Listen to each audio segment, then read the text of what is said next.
sakit gitu ya, sakit banget.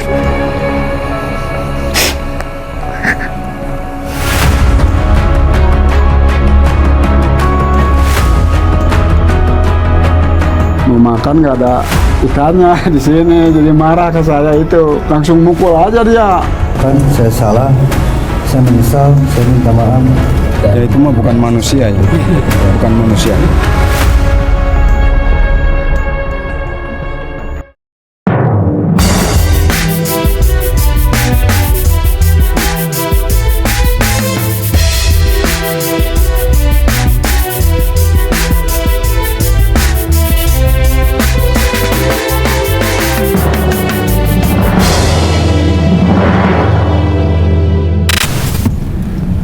Tidak sampai 1 kali 24 jam setelah ditetapkan sebagai DPO, Taufik Hidayat, pelaku penganiayaan dan penyekapan Yuvita Tri Rezeki, ditangkap tim gabungan Polda Jawa Barat. Selama 3 tahun, Yuvita dalam penguasaan Taufik, dan selama itu pula wanita asal Bandung tersebut dianiaya hingga cacat permanen. Saat ini saya berada di Bandung untuk menelusuri jejak kejahatan Taufik Hidayat. Saya Ninda Febiola, Anda menyaksikan Fakta.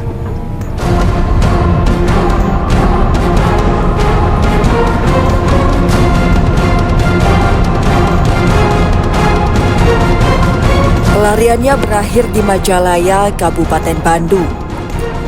Jejak kejahatannya terhadap sang kekasih, Yuvita Tri Rezeki, akhirnya terbongkar. Taufik Hidayat kini jadi pesakitan. Dalam rekonstruksi yang digelar Polda Jawa Barat, terungkap ada 6 lokasi penyiksaan yang dilakukan Taufik terhadap Yuvita. Taufik Hidayat memerankan langsung 21 adegan dalam rekonstruksi ini. Mulai dari berpindah-pindah tempat indekos hingga adegan penyiksaan terhadap Yuvita. Sementara itu, terkait tato diduga kuat, Taufik yang memaksa Yuvita untuk membuat tato. Di sini nampak beberapa barang bukti yang disita dari peristiwa, dari barang bukti korban, barang bukti pelapor. Ada sejumlah barang-barang yang sangat banyak di sini. Di sini juga ada barang bukti terkait pelarian yang disita dari nama Taufik Hidayat, yaitu berupa motor, 1 unit motor, uang, dan juga handphone. Ada 2 buah handphone di sini. Motor ini diketahui sebagai mobilitas pelaku untuk kabur dan juga untuk dipakai sehari-hari. Sebagaimana kita ketahui, pelaku sempat menggunakan motor ini untuk pulang dan juga pergi dari kontrakan begitu. Dan yang menyita perhatian saya adalah ada barang bukti berupa botol infus yang disita dari nama Reza Rohendi, yaitu penjaga kos. Berarti ini artinya barang bukti botol infus ini didapatkan dari lokasi kejadian atau kos-kosan tempat korban dan pelaku tinggal. Namun kami belum mengetahui apa fungsi dari botol infus ini. Dan di bawah sini ada senjata tajam begitu. Senjata tajam yang juga disita dari TKP, sejumlah helm. Dan yang menyita perhatian saya juga adalah ada foto senjata tajam yang disita dari peristiwa, senjata tajam dan juga senjata api begitu. Namun kami belum mengetahui pasti apa saja fungsi-fungsi dari barang bukti ini. Dan selain itu, barang bukti dari korban ada sebuah jaket yang bisa kami lihat di sini, 1 buah jaket dan juga perhiasan. Namun kami masih perlu informasi lebih resmi lagi terkait apa fungsi dari masing-masing barang bukti.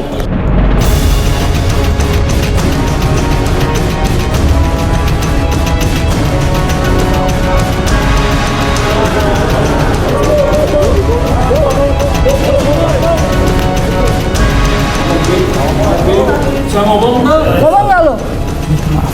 Saya minta maaf semua atas yang saya lakukan. Saya salah, saya menyesal, saya minta maaf.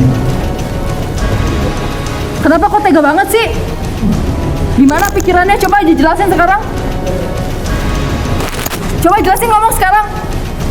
Kenapa diem aja? Setelah tersangka Taufik Hidayat sempat diberikan kesempatan untuk keluar di depan wartawan, dia hanya terdiam, tidak mampu berkata apa-apa, hanya meminta maaf. Bahkan saya mencoba untuk memancing apa yang ada di pikirannya pada saat melakukan aksi penganiayaan tersebut.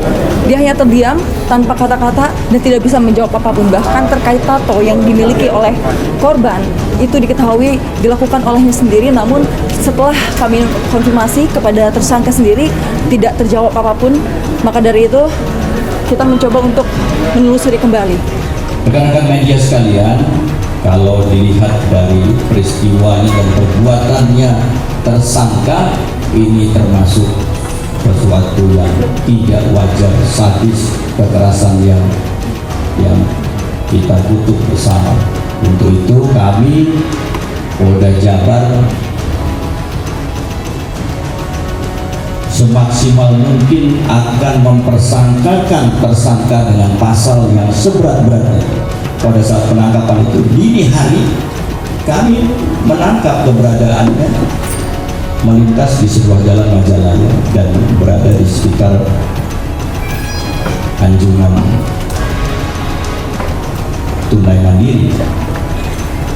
Dan hari kami mendapat informasi bahwa dia berada di perumahan Gria Pesona, dan pada pukul 18.30 kami lakukan penangkapan. Itu mungkin informasi yang saya dapat sampaikan. Kapolda, izin saya Ninda dari Fakta TV One. Izin bertanya Pak, untuk barang bukti botol infus itu dipergunakan untuk apa? Apakah pelaku sempat melakukan perawatan sendiri di TKP? Lalu terkait tato yang ada pada tubuh korban, apakah itu dalam paksaan dari pelaku? Dan selanjutnya bagaimana psikologis dari pelaku sendiri hasil dari tes kejiwaannya, serta apakah ada tindak pelecehan seksual? Terima kasih Pak. Betul, ada infus di sana dan kita sudah dalami. Pernah ada upaya untuk menyembuhkan atau mengobati korban, itu dilakukan oleh tersangka. Ini tentunya kita akan tidak lanjuti ke depan. Apakah ada orang yang membantu, apakah dia sendiri, dan kita akan informasikan juga ke pihak korban. Itu yang pertama. Mengenai tato, saya sendiri belum pernah melihat itu tatonya, tapi saya mendengar bisikan-bisikan ada tatonya. Semuanya kita dalami, tetapi kalau tidak ada hubungannya dengan perkara atau peristiwa pidana, tentu kita agak abaikan, ya. Tidak kita mendalami seluruhnya, tetapi yang terkait dengan substansi persangkaan yang akan kita tuduhkan, itu yang kita kejar, ya Mbak Lydia. Kemudian untuk kekerasan seksual, kita kemarin dalam gelar perkara kita sangat ingin mencari sebanyak-banyaknya. Ini alhamdulillah mungkin tadi Pak Direktur belum menceritakan, itu sudah dilakukan pemeriksaan oleh dokter objek kalau tidak salah. Ini kami belum lihat hasilnya. Terkait tato, diduga kuat pelaku yang memaksa korban untuk membuat tato.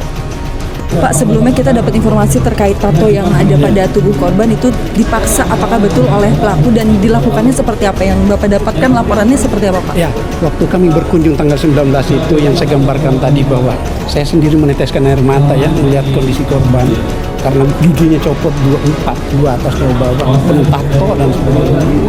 Dan termasuk tato itu ada di sebelah paha yang saya lihat sendiri. Itu salah satu pesan orang tuanya, karena dia bilang saya sangat berharap tato itu hilang. Nah, tapi saya bilang yang penting anak ibu sehat dulu. Itu dalam kondisi terpaksa ya? Kayaknya terpaksa itu, karena dia minta dihapus kan. Permintaan si korban itu minta tatonya dihapus, berarti kan dipaksa. Itu dari Bapak sendiri akan seperti apa mitigasinya? Ya kita tentu tadi yang saya bilang bagaimana tentang paskanya termasuk ini, termasuk kita jangan bicara hanya pada case-nya aja ya, karena ini kan fenomena gunung es. Melihat bagaimana kekerasan terhadap perempuan itu mengerikan banget di Jawa Barat. Pak, kalau misalkan tersangka sudah ditangkap, keputusannya dihukum penjara gitu ya Pak, tanggapan dari Bapak gimana sebagai keluarga korban Pak? Ya saya juga makasih banyak, pasti saya minta ke pihak hukum, kita pengen Ya seberat-beratnya ya.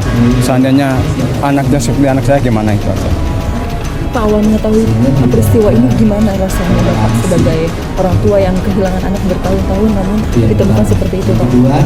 Ya sejelasnya kita sakit hati ya. Tadinya bagus, saya lihat ini juga tadinya apa ini anak saya ya. Saya tadinya nggak percaya anak saya. Tapi berhubung itu kan ada ini ya, saya ingatnya dari situ itu. Sebenarnya kan sama dia yang dipaksa ditato itu. Saya ingat itu. Ya, Jadi dipaksa. Jadi saya oh ya anak saya. Pak, terkait dengan korban ini, awalnya tuh kondisinya sekarang sudah seperti apa sih? Sekarang alhamdulillah udah baik, Udah bisa makan. udah bisa makan full. Iya, jalan juga udah sedikit-sedikit kita kan terapi full. Jadi alhamdulillah doanya mudah-mudahan lebih pulih kembali lah ya. Pak, kalau bisa disampaikan sama pelaku, apa yang pengen banget Bapak sampaikan ke dia? Ya apa ya? Siapapun yang Kalau pihak saya pelaku sih apa sih ya? Ya itu mah bukan manusia ya. Bukan manusia. Selama 2 tahun ini kan kabarnya gak dicari lah sama orang tua, tapi gimana upaya dari orang tua nyari korban ini? Saya udah mencari ya, udah mencari saya sampai katanya di Jakarta. Saya pulang nggak tahu daerah Jakarta. Saya pulang lagi ke Bandung ya. Tapi ternyata di Bandung selama sekian tahun di Bandung. Jadi yang bikin itu Taufiknya itu, yang bikin kata-kata supaya saya tenang, orang tuanya harus tenang kayak itu tuh itu kata-kata itu. Jadi supaya orang tua tenang gitu. Yang membalas WA itu selama ini Taufik apa? Iya, anak saya udah nggak bisa apa-apa, udah dirampas semuanya kekayaan dia. Tapi masalah Aslinya WA isi WA-nya itu apa? Isi WA-nya apa sih, Pak? Bahasanya Pak? oh bahasanya gini, papa sama mama jangan khawatir, doain aja, kita di sini baik-baik aja, gitu aja. Pak, mungkin ada permintaan dari Vita kan sudah sedikit-sedikit bisa bicara ya Pak. Mungkin apa yang diungkapkan Vita sendiri? Kita palapanya dihukum mati aja dia. Kalau nggak dihukum seberat-beratnya biar dia ngerasain kayak saya sakitnya gimana. Ya, Kalau ya tadi tato itu iya minta dihilangin. dihilangin, tapi pihak Humas mengusahakan mau dihilangin itu mah katanya gampang bisa dilaksanakan katanya. Saya juga makasih kata ini Pak Humas, saya juga makasih banyak. Kondisi Vita ini masih di ICU sudah Masih saya. Tatonya gimana aja, Pak? Tatonya di sini, Sini yang pakai. di sini, Di sini, gambar. Di sini tulisannya Apa ya? Tulisan apa ya? tulisan Yopita Love Taufik. Ya, Yupita. Pak, makasih banyak ya Pak ya. Sama minta dukungannya ya. Nah, didik dari kecil sampai sekarang malah bukan kesenangan tapi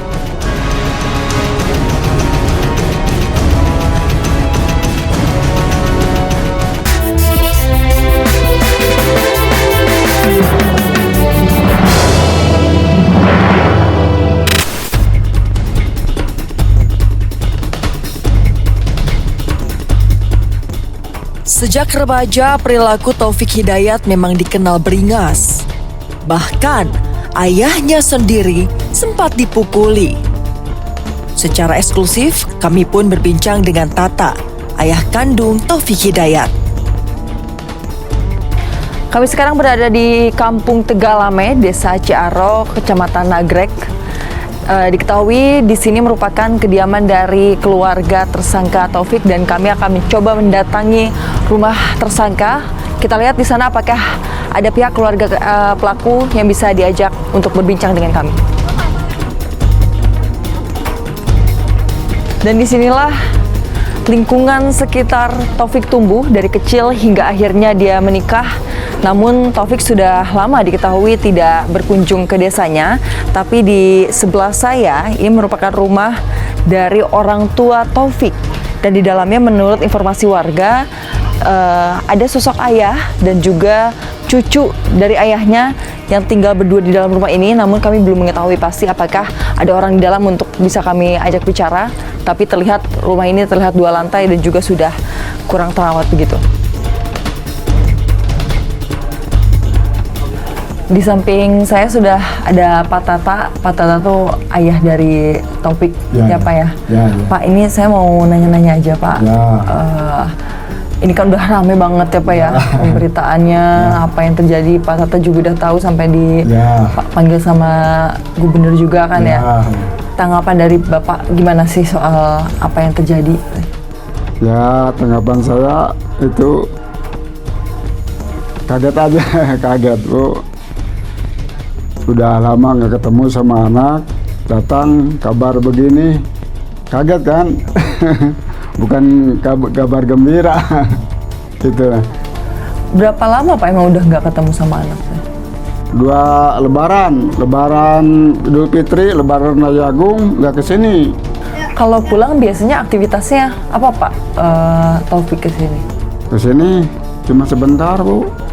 Kalau pulang ke sini udah ketemu saya, pulang lagi, nggak ngomong apa-apa. Tapi sempat banyak juga nih Pak informasi di masyarakat lah gitu ya, katanya kalau dari kecil emang suka punten ini mah ngajak Bapak berantem, ngajak keluarga. Kalau dulu memang pernah saya di beranteman, tapi masalah itu makanan, misalkan kan di sini kan saya mah cuman berdua dengan dia, kan ibu masih udah nggak ada, kakaknya udah nggak ada, yang bungsu udah nggak ada, cuman saya di sini 2 sama Topi. Yang dulu saya lagi di sawah itu mau makan nggak ada ikannya di sini, jadi marah ke saya, itu masalahnya. Jadi berantem lagi di sawah, langsung mukul aja dia. Diuntungkan ada teman saya nyangkul di sawah, ada yang nolongin, teman itu teman saya. Kalau nggak ada juga nggak tahu, saya dia korban aja. Terus ada informasi lagi katanya pernah ditangkap di penjara juga sebelumnya. Itu bener gak Pak? Ceritanya soal apa itu di penjara? Ya itu soal itu juga cewek juga. Dia kan banyak cemburu buta. Ya sering marah itu kan dia, yang istrinya yang kemarin, bukan ini ya, yang dulu kerjanya di Rancaekek, ketemunya di Rancaekek. Ya itu berhubungan, karena di pabrik banyak orang-orang laki-laki itu kan, nah banyak cemburu aja itu. Topiknya banyak cemburu. Oh jadi pernah di penjara tuh karena pernah ini juga? Iya berantem juga sama istrinya. Dilaporin sama istrinya? Bukan, sama saudaranya. Pak, kalau sebagai orang tua nih Pak ya, Bapak tahu Taufik kecil lah gimana sampai ke akhirnya ada kejadian ini, perasaan tuh gimana tuh Pak? Saya sedih sekali. Saya ngedidik dari kecil sampai sekarang, malah bukan kesenangan tapi kesedihan yang ngasih ke saya. Sedih. Seperti sekarang itu yang dirusak, itu buatan Mukawasa, diruksak itu kan nggak boleh itu. Ya Allah ya Rahman, itu saya sedihnya. Orang lain di mana nggak ada, saya malu sama Tuhan. Kurang apalagi kebaikan Tata kepada anaknya. Meski ia sempat dipukuli, namun ketika Taufik sakit, Tata dengan tulus merawatnya. Udah itu dia sakit gak bisa jalan. Nah, ada sebulan, terus saya diurus, dibawa ke rumah sakit, 15 hari di rumah sakit, sembuh. Udah sembuh, cari kerja lagi ke Bandung. Gitu. Pak Tata, terima kasih ya Pak atas waktunya. Semoga Bapak dikuatkan lah ya Pak ya. Amin. Amin. Yang udah terjadi memang seperti ini. Ya. Yang penting Bapak dan cucu dan anak yang masih ada sehat selalu ya Pak ya. Amin. Amin. Selama tinggal di kampungnya, Taufik Hidayat memang kerap berulah. Tetangga pun banyak yang dibuat geram. Kita mau mastiin memang Ibunya sakit. Ibunya teh Emang ibunya sakit itu. yang kata udah berapa tahun itu tuh Bu? Lama ada sakitnya sampai meninggal teh. Tapi bukan sakit yang berobat rumah sakit gitu enggak? Enggak cuman kayak yang pikun gitu. Jadi kemana bawa baju gitu. Bawa kresek apa aja diambil gitu. Kayak mau kabur gitu. Yang tadinya normal. Kayak gitu semenjak apa tuh Bu kira-kira Bu? Ya semenjak si Opik itu aja. Si Opiknya? Iya. Kenapa gitu dia? Ya kan orangnya galak gitu, temperamental gitu. Keluarga ada yang diajak berantem nggak sih? Pernah, banyak yang diajak berantem. Jadi salah satunya kalau berantem tuh bawa senjata biasanya. Sama bapaknya juga pernah gitu. Dulu ya kalau kata ibunya kalau makan gak ada apa-apa jadi marah gitu. Kalau minta uang. Dari kecil? Dari kecil. Iya dari kecil suka berantem tapi kan mungkin bapaknya saking sayangnya jadi suka dibelain sama bapaknya. Keluarga itu malah Tetangga takut nggak Bu? ya takut. Takutnya gimana ngomongannya gimana? Takut. Ya kalau gitu kan suka ada ancaman-ancaman. Nah dulunya tuh emang sering mabok apa gimana gitu? Iya kayaknya sering. Pernah ngeliat ke dia mabok-mabokan di sini? Pernah. Masalah dia bawa botol atau gimana gitu? Minuman gitu kayak minuman kan. Suka bau ya kalau minum. Dia tuh nikah berapa kali sih Bu sebenarnya? Apanya? Si Topik ini nikah. Pernah nikah? Setahu mah cuman orang Cikaledong dulu. Itu pas udah lama? Udah lama. Pertama kayaknya pertama nikah. Sempet tapi nggak lama katanya. Ngedengar gak Bu dia waktu sama istrinya sering katanya ya itu KDRT jadi nggak lama. Kata istrinya. Cuman beda desa. Kalau di sini kan Ciaro, kalau istrinya Ciherang. Gak pernah dibawa ke sini tapi istrinya? Enggak pernah. Cuma kedengar sering berantem aja. Iya. Sakit gitu ya, sakit banget.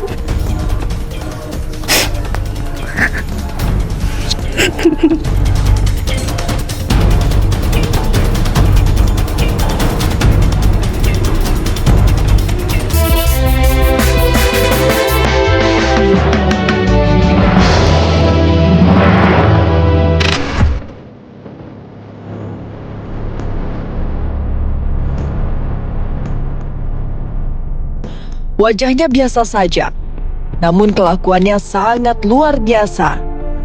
Kasar, kejam, bahkan tak segan-segan menyakiti wanita yang menjadi pendamping hidupnya.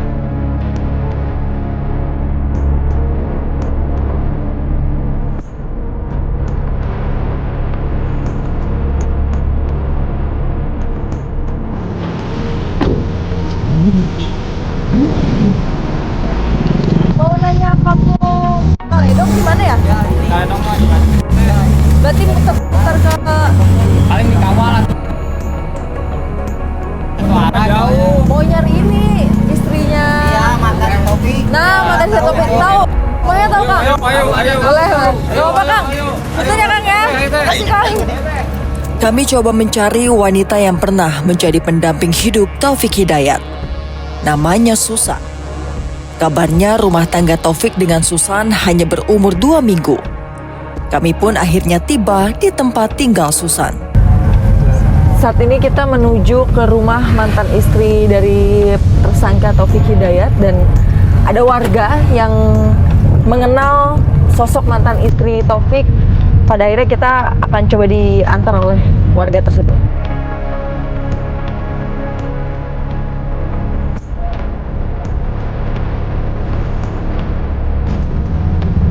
Si Topik waktu pas nikah tinggal di sini? Sebentar. Berapa lama kan? Kurang tahu lah.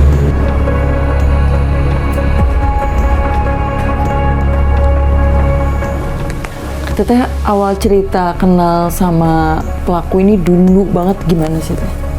Dulu saya diajakin kerja lah gitu ya. Posisi saya kan dulu lagi belum kerja gitu kan. Nah, dia ngajakin kerja, tapi bukannya kerja, malah dia ya ngajakin hubungan lah gitunya, pacaran gitu.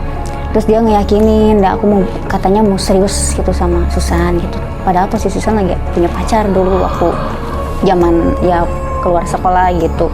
Nah setelah itu terus ya Susan mau lah gitu. Jadi kayak gimana ya, mau aja gitu. Akhirnya menikah lah sama dia ya.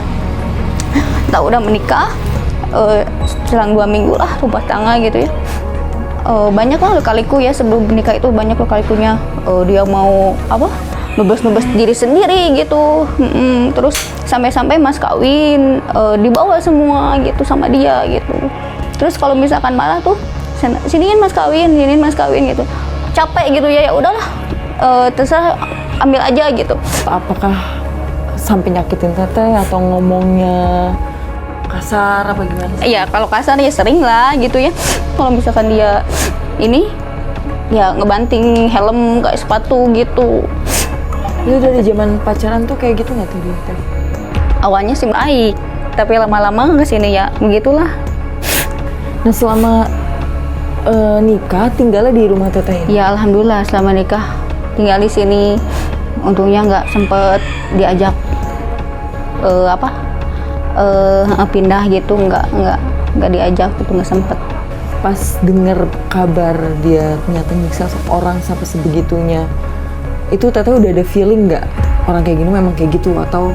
Iya udah ada feeling ya, soalnya tau lah, oh mungkin dia pasti pengen sesuatu nggak dikasih, pasti begitu gitu orangnya. Makanya pas lihat ya Allah sampai segininya gitu sama orang lain gitu kan. Ya Allah untungnya sama saya gitu, udah nggak mau gitu saya gitu ya. Dulu kalau masih sekarang masih lanjut nggak tahu, aku juga gitu ya nggak tahu gitu. Teh dari teteh harapannya apa sih teh? Teteh udah kebawa-bawa, terus ini udah lama juga, pelaku juga sebenarnya dari dulu udah karakternya emang punya karakter keras gitu. Nah, harapannya teteh apa? Harapan saya sih udahlah stop lah gitu, jangan ungkit-ungkit, itu kan udah lama gitu. Masalah saya masa lalu gitu ya, kenapa jadi kebawa-bawa gitu. Udahlah mohon jangan diungkit-ungkit lagi, udah hidup aku pengen tenang, sama anak pengen tenang, udah itu.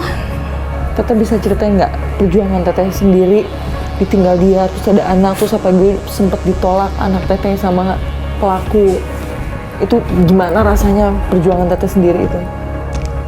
Sakit gitu ya, sakit banget.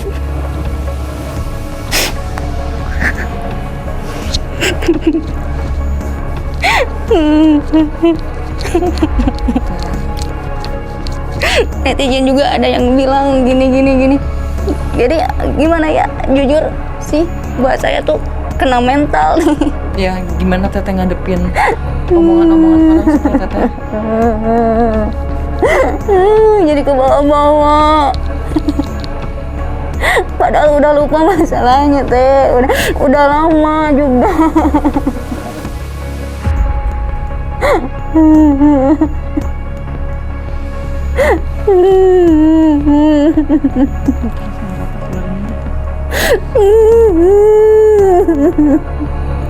Kalau dari harapan Teh Susan tadi sudah disampaikan bahwa sudah tidak ada sangkut paut, sudah ada 3 hubungan lagi. Lalu juga dari bersyukurnya Teh Susan pada saat kenal pelaku tidak sampai terjadi hal yang mengerikan ya Teh ya.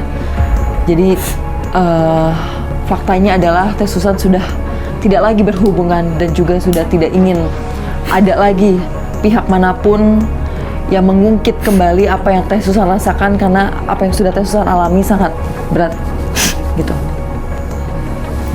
Ya.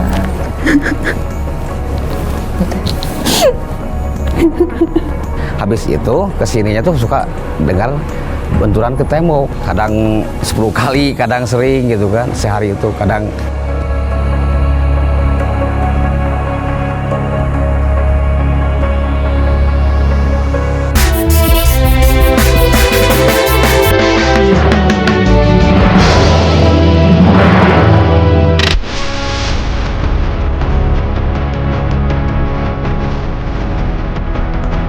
Selama kurun waktu 3 tahun, ada 6 lokasi yang dijadikan Taufik Hidayat sebagai tempat penyiksaan. Di lokasi pertama, Yovita disiksa dengan cara dipukul dan disundut dengan bara rokok. Penyiksaan dilanjutkan ke lokasi kedua. Mata kiri Yovita dipukul dengan menggunakan tangan kosong. Di lokasi ketiga, penyiksaan berlanjut. Kali ini mata kanan Yovita dipukul dengan menggunakan helm dan dengkulnya disabet senjata tajam. Selanjutnya Taufik kembali menyewa kamar kos di 2 lokasi berbeda di wilayah Ciwaru, Kabupaten Bandung. Sebuah kamar kontrakan di Desa Cinunuk, Kecamatan Cilenyi, Kabupaten Bandung, jadi kontrakan terakhir yang dijadikan sebagai tempat untuk menyiksa Yovita. Selama 3 tahun, korban dan tersangka Taufik Hidayat diketahui sempat berpindah-pindah tempat tinggal. Tempat terakhir mereka adalah sebuah kontrakan di kawasan Cinunuk, daerah Kabupaten Bandung. Dan di tempat itulah awal mula terbongkarnya kasus ini. Kami akan mencoba mendatangi kontrakan yang dimaksud.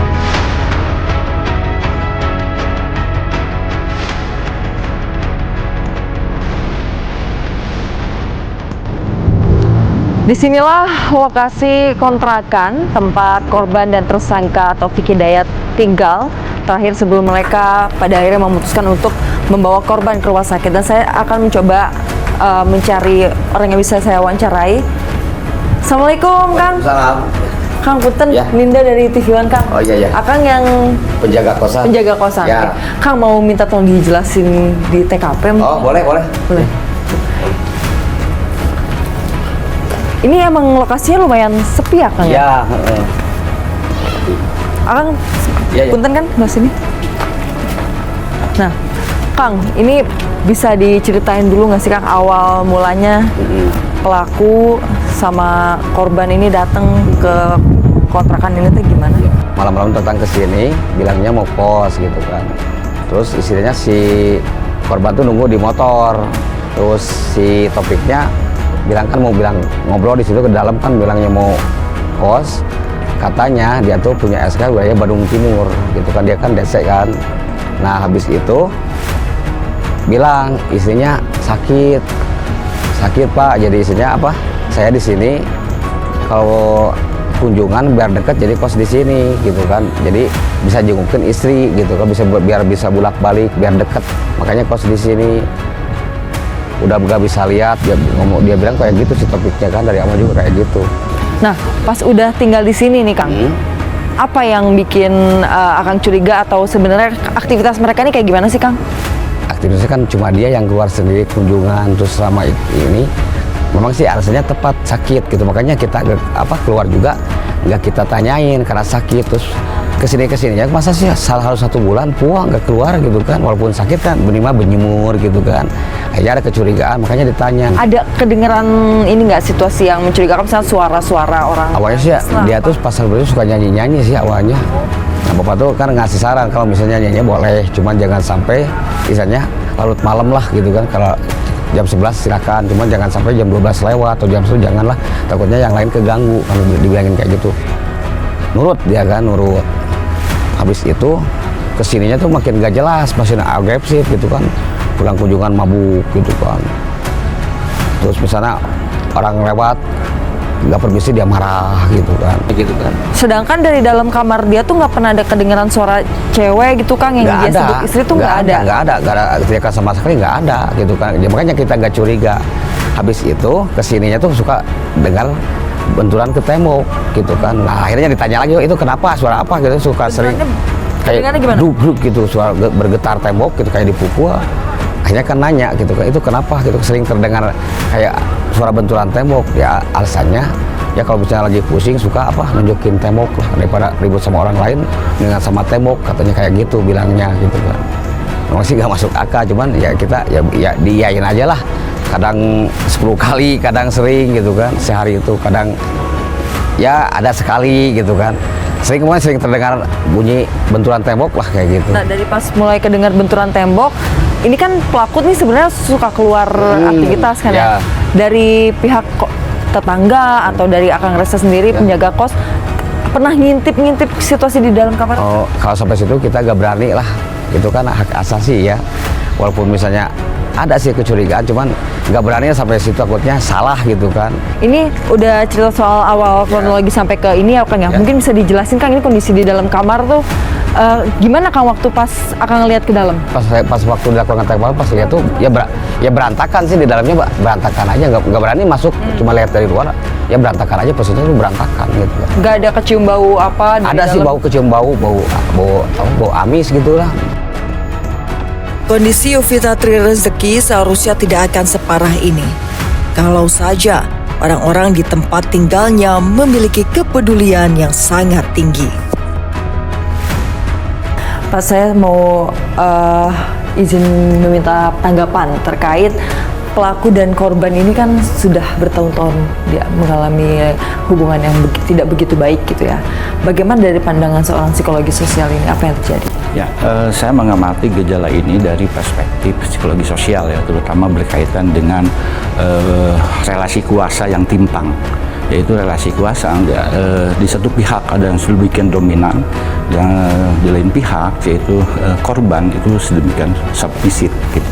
Dan ini menunjukkan bahwa kemungkinan disebabkan dengan relasi kuasa itu, maka ada yang powerful di situ dan kemudian mengintimidasi dan kemudian menguasai dan kemudian mendominasi, dan itu bisa melalui verbal, kekerasan verbal maupun juga fisik, dan dalam kasus ini kan dua-duanya itu dilakukan. Oke. Nah, namun kenapa ya Pak, dari pandangan masyarakat, walaupun sudah ada analisanya dan pembedahan terkait bagaimana relasi kuasa tersebut, tapi masyarakat ini masih belum bisa mengerti gitu bagaimana di posisi korban. Itu apa yang terjadi di sosial kita? Nah, orang sering juga menyalahkan korban juga, kenapa itu dia tidak melaporkan, tidak teriak gitu kan.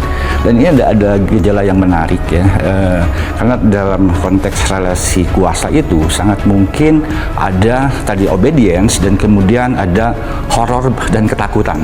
Ada 2-3 kasus bahkan di Amerika di mana korban itu bisa sampai 7 tahun itu tunduk pada pelakunya, dan bahkan jalan-jalan keluar tetapi tetap tunduk. Kenapa? Karena di situ ada intimidasi. Kalau dari pelaku, tadi Bapak sempat menyebutkan soal bagaimana korban ini bisa termanipulasi begitu. Apakah bisa didiagnosa secara mata telanjang, apakah perilaku ini psikopat kah, atau narsistik kah, atau manipulatif kah? Ya, makanya saya tidak mau masuk ke situ, tapi intinya begini, dalam teknik-teknik membuat orang jadi obedience, menjadi patuh, itu antara lain misalnya ada ancaman. Awalnya memang baik-baik aja, tapi lama-lama itu akan ada dominasi secara perlahan. Misalnya melarang bepergian, lalu menjauh dari keluarga, lalu membatasi penggunaan HP dan seterusnya. Tapi kemudian akan terakumulasi, dan itu adalah teknik-teknik yang membuat orang dia obedience. Di dalam psikologi itu ada 2 kemungkinan orang bertindak atau berperilaku. Pertama karena faktor sosial, lingkungan, tadi sebutkan ya, keluarga, kemudian juga peer groupnya. Kalau itu misalnya benar setelah pindah kos dan kemudian berubah, mungkin itu peer groupnya. Dan kemudian yang kedua itu adalah faktor genetik ya. Nah, saya tidak tahu persis itu karena saya tidak mendapatkan informasi faktor genetik apa yang membuat dia seperti itu. Karena itu harus diketahui dari riwayat riwayat keluarganya gitu kan, riwayat medisnya dan Motif penganiayaan dan penyekapan yang dilakukan oleh Taufik Hidayat didorong oleh rasa cemburu dan emosi yang tak terkontrol. Menurut keterangan Kapolda Jawa Barat, kekerasan yang dilakukan oleh Taufik terjadi sejak Mei 2024 hingga Juni 2026 dan kerap dilakukan saat Taufik dalam keadaan mabuk. Sementara itu, menurut keterangan Direktur Rumah Sakit Hasan Sadikin Bandung, kondisi Yovita Tri Rezeki kini sudah mulai membaik. Meski demikian, pengawasan di dalam ruang perawatan masih diperketat. Berkaca dari kasus ini, sudah sepatutnya kaum hawa lebih berhati-hati dalam menjalin hubungan dengan para lelaki. agar kasus yang menimpa Yovita tidak terulang kembali. Saksikan terus Fakta setiap hari Senin pukul 20.00 waktu Indonesia Barat hanya di TV One.